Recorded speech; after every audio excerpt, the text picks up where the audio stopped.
할렐루야. 사랑하는 우리 마주물려란 가족들에게 하나님의 은혜와 평강이 이 시간을 통해 차고 넘치도록 부어지기를 주님의 이름으로 간절히 축원합니다. 오늘 오랜만에 여전히 제한적이긴 하지만 그래도 대면하여 예배할 수 있는 길이 조금은 열린 주일입니다. 향후 상황이 어떻게 돌아갈지 그걸 정확하게 알 수 있는 사람은 단 한 사람도 없습니다. 따라서 우리 모두는 그때그때마다 주어진 상황 속에서 최선을 다하는 것, 그리고 이미 당부한 대로 오프라인 예배이든 온라인 예배이든 그 안에서 좋은 예배자가 되는 것, 이것에만 저와 여러분의 신앙을 집중하기 바랍니다. 오늘은 내 입을 크게 열라 세 번째 시간입니다. 오늘은 포기하지 않는 자에게 응답이 있으리라 라는 제목으로 하나님의 말씀을 전하도록 하겠습니다. 어제까지 일주일 동안 우리 교회는 마주물려람 기도원의 문을 활짝 열고 기도하는 데 집중하는 시간을 가졌습니다. 아시다시피 이 첫날 그럴 때 일이 있어요. 그죠? 방송사고도 있었고, 또 결국에는 방송실 장비를 바꿔야 하는 일도 있었지만, 그래도 행복한 시간이었습니다. 은혜의 시간이었습니다. 무엇보다 마주물려란 가족들이 이곳과 또 각자의 처소에서 함께 기도할 수 있음에 무한 감사했던 시간이었습니다. 함께 기도원 사역에 힘을 모아준 우리 모든 마주물려란 가족들에게 감사의 마음을 전합니다. 지난 한 주간 동안 우리 모두가 입을 크게 열고 넓게 열어서 기도했던 모든 것 하나님께서 하나님의 때에 하나님의 방법으로 응답하실 줄 믿습니다. 그렇게 열심히 기도하면서 한 주간 보내고 또 제한적이나마 이렇게 한자리에 모인 저와 여러분에게 오늘 하나님께서 허락하신 말씀은 창세기 18장입니다. 아마도 이 말씀의 전후 상황에 대해서는 나름대로 다 알고 있을 건데요. 이 시간에 제가 여러분과 함께 만나보려고 하는 사람은 믿음의 조상이라고 불리는 아브라함입니다. 그에게는 한 식구처럼 이렇게 살았던 조카 롯이 있었잖아요. 함께 잘 어우러져 살았던 두 사람인데요. 그들은 하나님의 은혜로 더는 이제 한 지붕 두 가족이 될 수 없을 만큼 부유해지는 복을 받게 됐습니다. 그때 아브라함은 이제 자신이 삼촌임에도 불구하고 조카 롯에게 먼저 삶의 터전이 될 만한 곳을 정하게 했습니다. 이스라엘 사람들도 우리처럼 이렇게 장유 유소를 따지는 민족이라는 걸 생각하면 이건 아주 큰 배려입니다. 롯은 이때다 생각하면서 물이 넉넉한 땅이었던 소돔과 고모라 성이 있는 지역을 새로운 삶의 터전으로 정하게 됩니다. 이렇게 이제 아브라함이 그동안 한 식구로 살았던 조카 롯과 서로 헤어져서 살게 된 다음 이제 오늘 주신 말씀이 이어지게 되는 겁니다. 창세기를 쭉 읽어보십시오. 그야말로 하나님께서 아브라함을 극진하게 사랑하셨다 하는 사실 알 수 있습니다. 특별히 오늘의 본문인 창세기 18장 16절 이하의 말씀을 보면 얼마 후에 있게 될 이제 소돔과 고모라 성의 심판에 대한 계획까지 아브라함에게 알려주실 정도입니다. 오늘 주신 말씀은 그 무시무시한 심판에 관련된 말씀인데요. 사실 이런 건 일종의 비밀 이야기 아닙니까? 사람들도 비밀을 나눌 때 아무하고나 이야기하지 않아요. 그저 소수의 특별한 사람하고만 나누지 않습니까? 그걸 나눌 만한 사람과 나누는 게 인지상정이라는 거죠. 하나님은 아브라함을 그 정도로 생각했다는 겁니다. 이를 염두에 두고 먼저 본문 22절, 23절 함께 봉독해 보겠습니다. 그 사람들이 거기서 떠나 소돔으로 향하여 가고 아브라함은 여호와 앞에 그대로 섰더니 아브라함이 가까이 나아가 이르되 주께서 의인을 악인과 함께 멸하려 하시나이까. 아멘. 사랑하는 마주물려란 가족 여러분, 이 말씀을 주목하기 바랍니다. 두 천사가 하나님의 명령에 따라 소돔과 고모라 성을 심판하기 위해 떠나고 있습니다. 그런 다음에 그 자리에는 여호와 하나님과 아브라함만 남았다. 성경은 이렇게 기록하고 있습니다. 오늘 주신 말씀에서 제일 먼저 주목해야 하는 거 바로 이것입니다. 아브라함은 여호와 하나님 앞에 그대로 섰더니, 이 말씀 말입니다. 이건 다른 게 아닙니다. 여러분, 이것이 바로 기도의 시작입니다. 하나님 앞에 단독자로 서서 구할 것을 온전히 또한 힘써 구하는 것 말입니다. 이를 위해서는 그야말로 세상과 나는 간 곳이 없어야 합니다. 다 털어내고 오로지 하나님 앞에, 오로지 주님 앞에 서는 것만 남아야 한다는 말씀입니다. 제가 최근에 어느 교회 장로님께서 주일의 대표기도 하면서 우리에게는 답이 없습니다 이렇게 고백했다는 말씀을 전해 들었는데요. 저는 우리에게 답이 없다는 이 고백 속에서 연약하기 짝이 없는 우리 인생들의 겸손함과 간절함 모두를 느낄 수 있었습니다. 가만히 그리고 깊이 생각해 보십시오. 지금 우리가 놓여있는 이 답답하고 깝깝한 상황을 극복할 수 있는 길이 도대체 무엇입니까?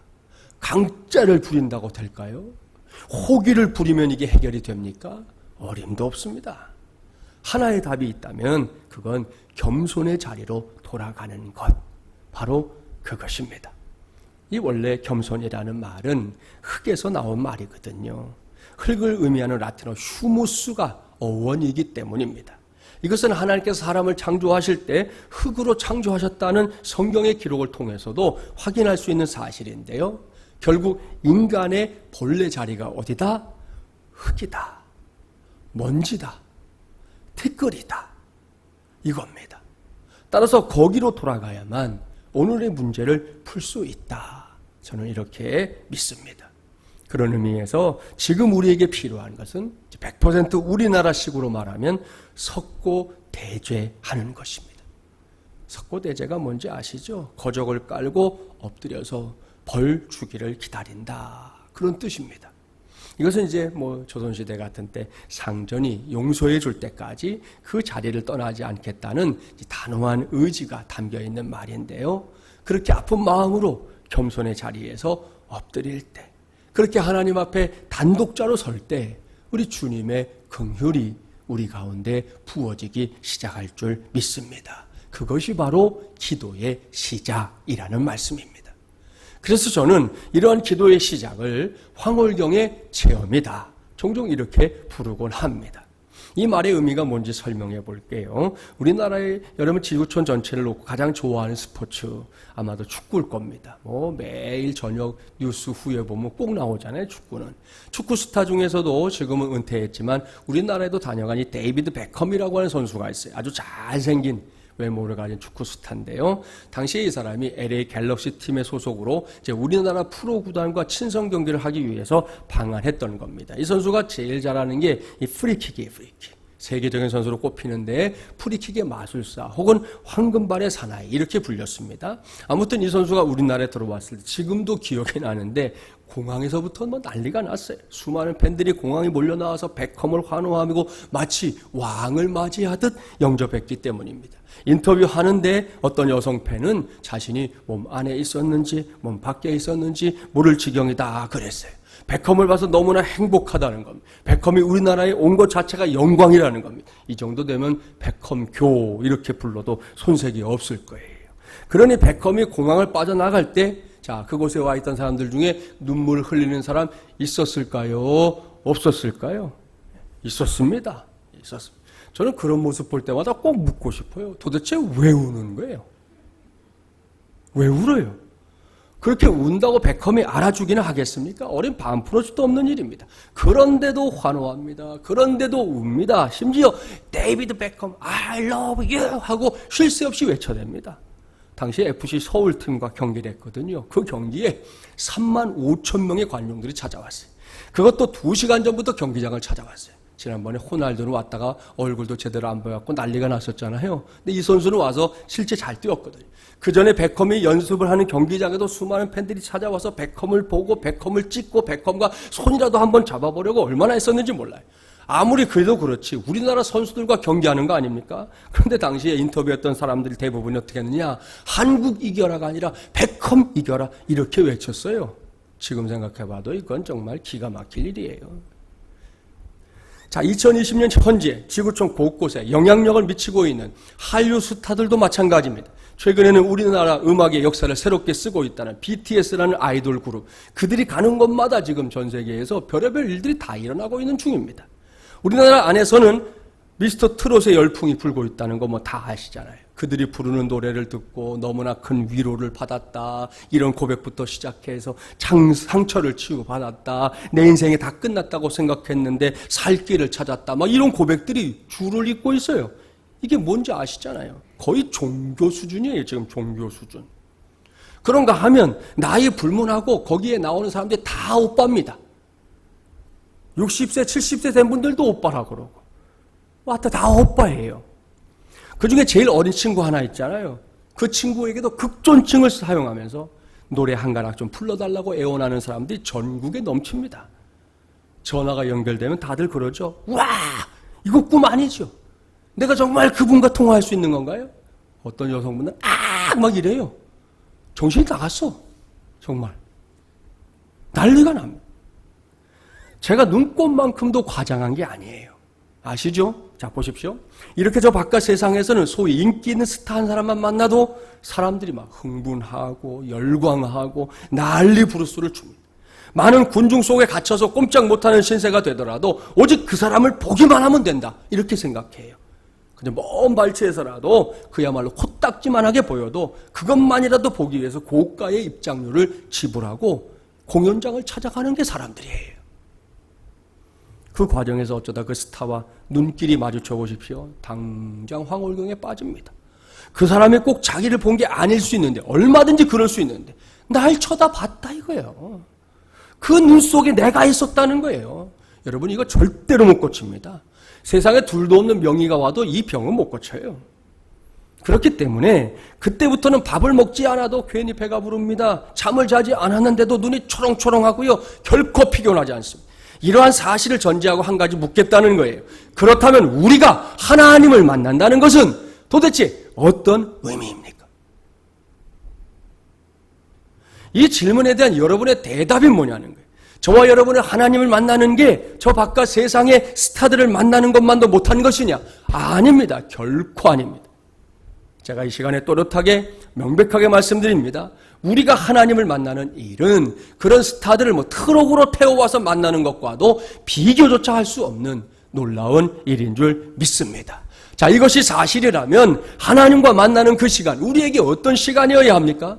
결코 귀찮거나 성가신 시간일 수 없습니다. 지루하고 짜증나는 시간일 수 없습니다. 한 찬송가의 고백처럼 그때가 가장 귀한 시간, 그때가 가장 즐거운 시간인 줄 믿습니다. 이러한 이유에서 저는 어디에 가든 누구를 만나든 기도하는 시간을 가리켜 황홀경의 시간이다. 이렇게 확실하게 말씀드리는 거예요. 사랑하는 여러분, 오늘 주신 말씀을 그런 관점에서 보자는 겁니다. 아브라함이 바로 그 황홀경의 체험을 하는 중이에요. 아브라함이 여호와 하나님 앞에 서 있습니다. 잠시 후에 아브라함은 여호와 하나님께 더 가까이 나아갔습니다. 그곳에서 입을 열어 기도하기 시작합니다. 한번 그 장면을 여러분의 머릿속으로 상상해 보십시오. 생각만 해도요, 찌릿찌릿한 느낌 오지 않습니까? 그것이 바로 기도입니다. 그러니 이 기도라고 하는 거 얼마나 대단한 겁니까? 얼마나 위대한 겁니까? 얼마나 신비한 겁니까? 그런데도, 이게 사실인데도 기도하지 않고 사는 사람들 아직도 많습니다. 믿음이 뭔지 모르는 사람들이 그러는 거예요. 어쩔 수 없는 일이에요. 그들에게는 아직 시간이 필요하고 하나님이 언젠가 기회를 주실 거라 생각해요. 문제는 나는 믿음이 있다, 이렇게 말하는 사람들 가운데 기도에 무관심한 사람들, 기도를 소홀히 여기는 사람들, 기도를 요식행위 정도로 생각하는 사람들, 기도를 신뢰하지 않는 사람들이 여전히 많다는 사실이에요. 이건 정말이지 가슴 아픈 일인데요. 저와 여러분만큼은 이러한 어리석음에 결단코 빠지지 않기를 바랍니다. 아울러 여전히 예측불허의 시대를 살아가는데요. 이러한 시대에 기도와 관련된 불필요한 고집에 사로잡히지 않는 저와 여러분이 되기를 주님의 이름으로 축복합니다. 할렐루야. 자, 본문으로 돌아갑니다. 이제부터는 우리보다 먼저 황홀경의 체험을 하고 있는 아브라함의 기도를 구체적으로 들여다보려고 합니다. 본문 24절부터 26절까지의 말씀 한 절씩 교독해 볼게요. 24절 제가 먼저 봉독합니다. 그 성중에 의인 50명이 있을지라도 주께서 그곳을 멸하시고 그 50의인을 위하여 용서하지 아니하시리까.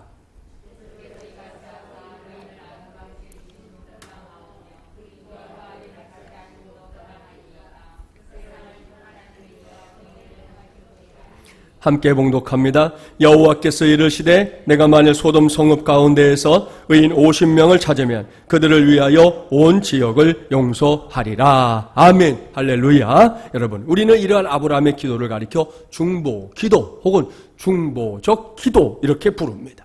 나 자신을 위한 기도가 아니라 타인을 위한 기도이기 때문입니다. 바로 그러한 중보기도를 아브라함이 하나님 앞에서 하고 있는데요. 이때 아브라함에게는 전제가 있었습니다. 모든 인생들이 하나님 앞에서 뭐 다 죄인이지만 그래도 의롭게 살려고 몸부림치는 사람들과 악을 일삼으며 사는 사람들을 함께 심판하신다면 그건 하나님의 공의가 될 수 없다는 겁니다. 그걸 전제로 구합니다. 소돔송에 50명의 의인이 있다면 그 땅을 용서해 주실 수 있습니까? 묻고 있습니다. 이러한 아브라함의 간구에 하나님은 흔쾌하게 그렇게 할게 약속하십니다. 그 이후의 일들 잘 아시죠? 오늘 제가 관심을 갖고 있는 대목이 바로 여기서부터입니다. 아브라함의 중보기도가 결코 단 한 번으로 끝나지 않았다는 사실 말입니다. 그렇습니다. 아브라함의 기도는 계속되었습니다. 아브라함이 소돔송의 현실을 알고 있었던 건지 아닌지 잘 알 수는 없어요. 분명한 것은 아브라함이 의인들의 숫자를 이렇게 줄여가면서 계속해서 중보기도에 매달리고 있었다는 사실입니다. 아시잖아요? 45명, 40명, 30명, 20명, 마침내 10명에 이르기까지 조심스럽게 숫자를 줄여가면서 아브라함은 하나님의 긍휼을, 하나님의 은혜를 간구하고 있습니다. 이 모든 과정을 깊이 묵상해 보십시오. 먼저 이 말씀을 당사자인 아브라함의 입장에서 한번 살펴볼까요? 아브라함, 지금 얼마나 절절매고 있는지 모릅니다. 왠지 아시죠? 아브라함 자신이 생각해 봐도 계속해서 이 기도의 내용을 바꾼다고 하는 거, 그게 영 마음에 불편했던 겁니다.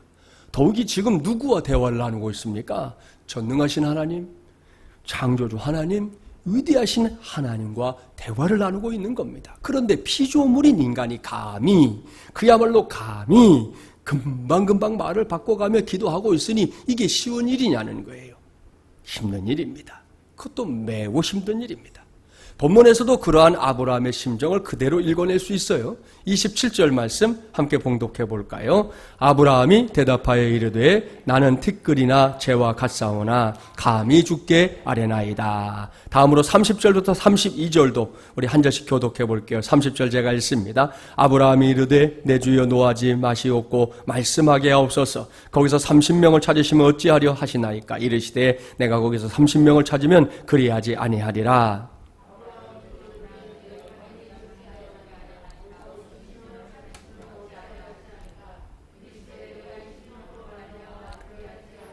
함께 봉독합니다. 아브라함이 또 이르되 주는 노하지 마옵소서. 내가 이번만 더 아뢰리이다. 거기서 10명을 찾으시면 어찌하려 하시나이까. 이르시되 내가 10명으로 말미암아 멸하지 아니하리라. 아멘. 보십시오. 아브라함의 심정이 그대로 읽히죠. 아브라함은 자기 자신을 티끌과 재에 비유하고 있습니다. 그것도 감히라는 단어를 사용하면서 어렵게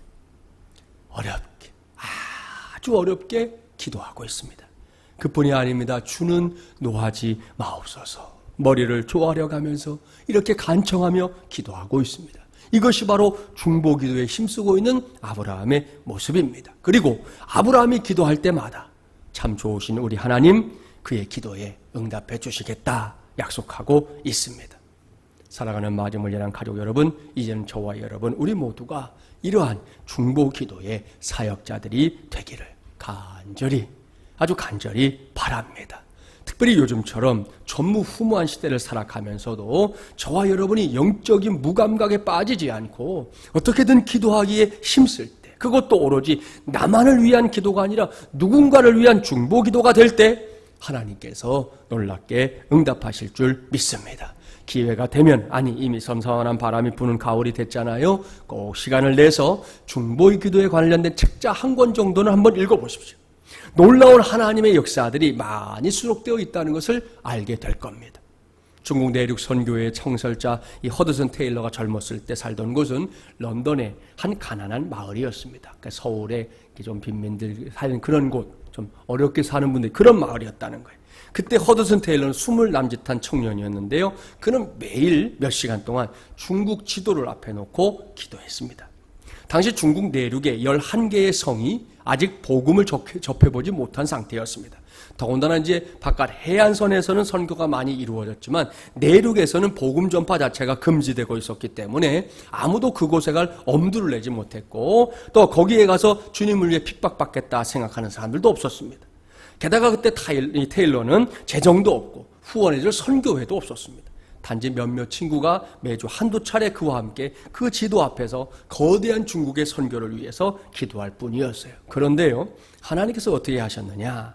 끝이 보이지 않는 하나님의 원대한 꿈은 결국 이 작고 나약한 한 청년에게서 시작해서 1933년까지 중국의 4,328개의 모교회와 2,325개의 지교회가 설립되었습니다. 그리고 1,300여 명의 선교사님들이 활동하게 되었어요.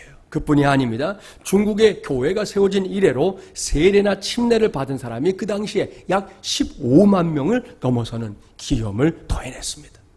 사랑하는 여러분, 이 역사가 젊은 한 청년이 이 중국 기도를 앞에 두고 힘썼던 중보기도에서 시작됐다는 것, 이걸 우리는 알아둬야 합니다. 무엇보다 이러한 일은 허드슨 테일러 선교사님에게 국한된 게 아닙니다. 지나간 역사 속에 얼마나 많은지 몰라요. 이루 헤아릴 수 없을 정도입니다. 그 모든 실화들은 이런 일들이 결코 우연이 아니라는 사실을 증명해 주는 겁니다. 그럼에도 불구하고 기도에 관해 이렇게 이야기를 나누다 보면 그것에 그다지 관심을 두지 않는 성도들이 있어요. 그래서 물어봅니다.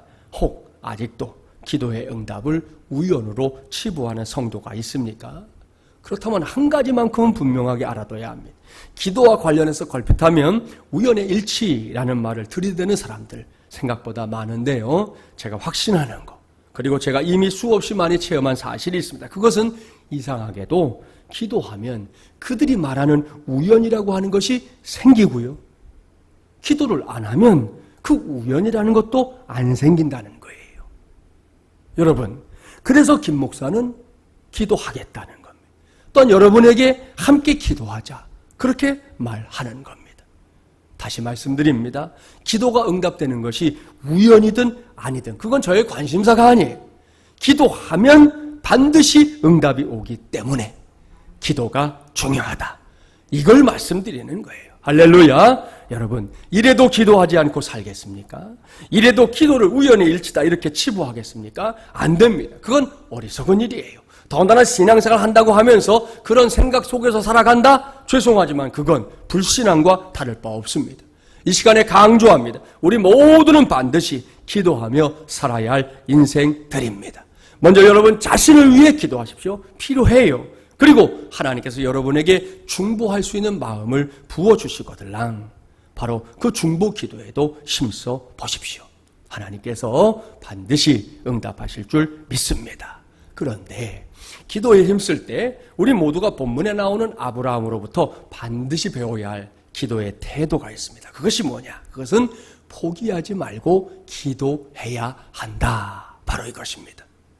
이미 말씀드린 대로 아브라함은 아주 어렵게 하나님께 기도하고 있어요. 결코 오해하지 마세요. 이미 말씀드린 대로 여러분 기도 자체가 어려운 게 아니에요. 기도하는 것은 즐거운 겁니다. 황홀경을 체험하는 겁니다. 그런데 문제가 뭐냐? 감히 전능하신 하나님 앞에서 자신의 기도 제목을 막 그 자리에서 계속 바꿔가며 기도해야 한다는 거, 이게 어려운 거죠. 우리가 아브라함의 입장이라고 해도 다르지 않을 거예요. 그럼에도 불구하고 아브라함을 보십시오. 그는 기도하는 것을 포기하지 않았습니다. 본문 22절 이하의 말씀을 쭉 살펴보세요. 아브라함은 비록 어려웠지만 다시 입을 열었습니다. 다시 구했습니다. 다시 마음의 소원을 있는 그대로 하나님께 아뢰었습니다. 그러자 하나님께서 그렇게 하시겠다, 응답해 주시겠다 약속하셨습니다. 그런데 거기가 끝이 아닌 거예요. 아브라함이 다시 기도하고 있습니다. 다시 구하고 있습니다. 그러자 하나님께서는 이번에도 응답해 주실 것이다 말씀하셨습니다. 이젠 끝입니까? 아니요. 거기도 끝이 아니었습니다. 아브라함은 무려 6차례에 걸쳐서 하나님께 구하고 또 구하고 또 구했습니다. 스스로 생각해도 면목 없지만 계속해서 구할 수밖에 없었던 거예요. 자기가 포기하면 소돔과 고모라 성이 망할 게 불을 보듯 뻔했기 때문입니다. 그리고 그곳에 있는 조카 롯의 가족도 죽을 수밖에 없었기 때문입니다. 그래서 계속해서 기도했던 건데요. 그 결과가 무엇입니까? 포기하지 않았던 그의 기도를 통해 조카인 롯의 가족이 소돔성의 불심판에서 구원받는 놀랍고 위대한 역사가 일어난 것입니다. 여기서 우리는 설교 제목 떠올려야 합니다. 포기하지 않는 자에게 응답이 있으리라. 할렐루야. 믿습니까? 예, 믿어야 합니다. 여러분, 이것이 우리 모두가 기도하기 위해 입을 크게 연다는, 넓게 연다는 것의 또 다른 의미입니다. 그리하면 하나님은 어떻게 하신다? 내가 채우리라. 반드시 내가 채우리라. 이것은 하나님의 말씀입니다. 이러한 말씀의 역사가 여전히 어색하고 불편하게 짝이 없는 2020년 가을을 살아가는 내내 저와 여러분의 삶 속에서 그대로 재현되기를 주님의 이름으로 축복합니다. 여러분이 알고 있는 대로 요즘 우리가 사는 세상이 예전에 비해 달라진 게 있습니다. 그것은 뭐든지 땀을 흘리며 최선을 다하기보다 조금만 어려움이 있으면 일단 모든 걸 포기하고 마는 그런 세상이 되어버렸다는 거예요. 어린아이들은 물론이고 청소년들, 청년들, 장년들에 이르기까지 모든 세대가 약골이 되어버렸습니다. 너무 쉽게 뒤로 물러갑니다. 너무 쉽게 주저앉습니다. 너무 쉽게 낙심합니다. 너무 쉽게 풀이 죽습니다. 그러다 보니 하나뿐인 목숨도 쉽게 내던집니다. 지금 우리가 살고 있는 세상이 이렇게 포기하는 것이 일상이 되어버린 세상이란 말입니다. 더군다나 코로나19가 덮친 세상은 그러한 사람들을 더더욱 부추기고 있습니다. 참으로 안타까운 일이고 안타까운 세상살이입니다. 여기서 제가 지난 금요일 저녁 마주물려란 기도를 인도하면서 오늘 여러분에게 전하겠다 약속했던 그 사건을 나누려고 합니다. 제가 매주 주보에 쓰는 게 있다는 거 아시죠? 이 마주물려람 이야기라는 칼럼인데요. 지난주에 썼던 칼럼 제목 기억하나 모르겠습니다. 유봉원 권사님을 위해서 기도해 주십시오. 이것이었습니다. 우리 교회가 개척되는 때부터 한결같은 마음으로 저 멀리 인천에서 지하철을 타고 미아역에 오셔가지고 버스를 타거나 혹은 교회차를 이용해서 여기에 와서 함께 예배하던 권사님이에요. 그 멀리서 와도요, 단 한 번 늦는 법도 없으시고, 예배할 때는 그야말로 소녀 같은 감성으로 하나님 앞에서 예배하는 그런 권사님입니다. 그런데 몇 해 전에 치매가 찾아오는 바람에 혼자서는 이제 인천에서 여기까지 오는 게 어려워졌어요. 이제 간혹 따님이나 손주들이 모시고 와야 예배할 수 있는 게 전부였습니다. 감사하게도 이제 따님 권사님이 페이스북이라고 SNS를 해서 권사님의 소식을 가끔 이렇게 올려줘요. 그래서 권사님의 근황을 잘 알 수 있는데요. 지난 8월 마지막 주일에 우리 유튜브로 실시간 중계되었던 예배에 유 권사님이 참석하셨다는 걸 이제 페이스북을 통해서 확인할 수 있었습니다. 거기에 쓴 따님 권사님의 말, 다 잊어버려도 교회 이름과 목사님을 기억하시는 우리 엄마, 반가운 목사님 얼굴도 보고 예배도 드리고 땡땡땡이었습니다. 저는 그렇게 잘 지내고 계신 것에 감사하고 있었는데요. 이번 지난 9월 초, 이달 초에 다니시던 주간보호센터에서 학대당하는 일이 일어난 겁니다. 따님과 가족들은 말할 것도 없고 여기저기 먹는 사진을 저도 보고서 분노했어요. 뭐 다리, 뭐 이런 옆구리, 뭐 곳곳이 멍들어 있는 거예요. 한두 곳이 아니라. 지금 조사가 이루어지고 있는 중인데요. 저는 걱정이 돼서 지난 주일이 되기 전에 인천에 이제 신방을 다녀왔어요. 그때 일을 쓴 칼럼 제가 잠깐 읽어볼게요. 그 와중에 유병훈 권사님의 상태가 더 안 좋아졌습니다. 실어증 증상도 있었고 말을 며칠 동안 아예 못하셨어요. 말도 어눌해지셨다는 겁니다. 눈에 초점도 없어지고요. 그래서 MRI 검사까지 하셨다고 합니다. 코로나19가 극성을 부리고 있었지만 저는 이런 소식을 전해 듣고는 가만히 있을 수 없었습니다. 지난 목요일 오전에 일찍 집을 나서서 유 권사님을 만나러 갔습니다. 꽃바구니 하나를 준비해서 인천까지 달렸는데요. 다행히 권사님은 제가 생각했던 것보다는 좀 나아진 상태였습니다.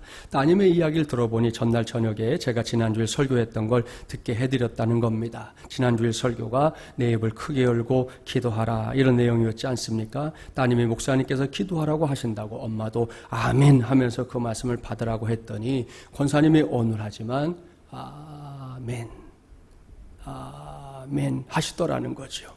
그리고 오늘은 목사님 오신다고 했더니 아침부터 기분이 좋으셔서 지금까지 기다리셨다 했습니다. 마스크를 쓴 채 권사님의 손을 붙잡고 기도를 하는데 가슴이 뭉클했습니다. 권사님의 마음이 다 제 마음속으로 들어오는 것만 같았습니다. 간절하게 아주 간절하게 기도했고 권사님과 따님도 그 기도를 간절함으로 받았습니다. 기도를 마쳤더니 권사님 말씀하셨습니다. 목사님 저는 이제 괜찮습니다. 하나님이 계시고 목사님이 계셔서 이렇게 기도해 주시는데 제가 뭐가 두렵겠습니까? 걱정하지 마세요.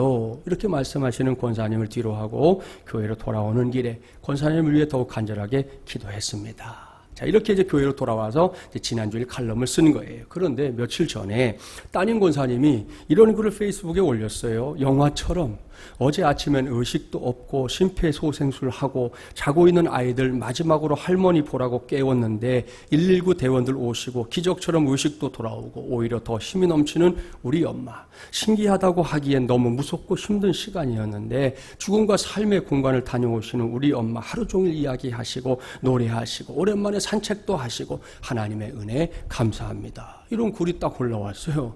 무슨 이야기인지 아시겠죠? 권사님이 돌아가셨다가 다시 소생하신 거예요. 저는 놀라기도 했고 감사한 마음에 페이스북에 먼저 답글을 올렸고요. 지난 금요일에 이제 주보에 실렸던 이 칼럼을 사진을 찍어가지고 우리가 이렇게 기도하고 있으니까 따님 권사님에게 힘내시라고 카톡으로 이렇게 보내줬어요. 한 30분 남짓이 되어서 답톡이 왔는데요. 제가 여러분에게 말씀드리겠다고 했던 놀라운 일은 바로 여기에 있어요. 목사님, 늘 기도해 주셔서 감사합니다. 주일날 아침 엄마가 의식과 맥박이 없을 때 심폐소생술 하면서 하나님께 기도했습니다. 목사님 말씀대로 입을 크게 열고 기도했습니다. 그리고 엄마의 호흡이 미약하나마 돌아왔고 119 대원들의 도움으로 의식을 찾으셨습니다. 조금 전까지 의식이 없었던 엄마는 언제 그랬냐며 11시에 예배를 드렸고 목사님 말씀처럼 죽은 자를 살리신 예수님이 저희 엄마를 살려주심에 감사한 주일이었습니다. 모든 영광을 주님께 드립니다. 아멘. 할렐루야. 사랑하는 마중물리랑 가족 여러분, 정말이지 놀랍고 감사한 일이 아닐 수 없습니다. 하나님께서 유봉은 권사님과 따님 권사님에게 우리와 함께 기도할 수 있게 하신 것, 지난주일에 야이로의 딸을 죽음에서 살려낸 그 말씀을 전하게 하신 것, 오늘은 포기하지 않는 자에게 응답이 있으리라 이 말씀을 전하게 하신 것, 여기에 우연이 있습니까? 없습니다.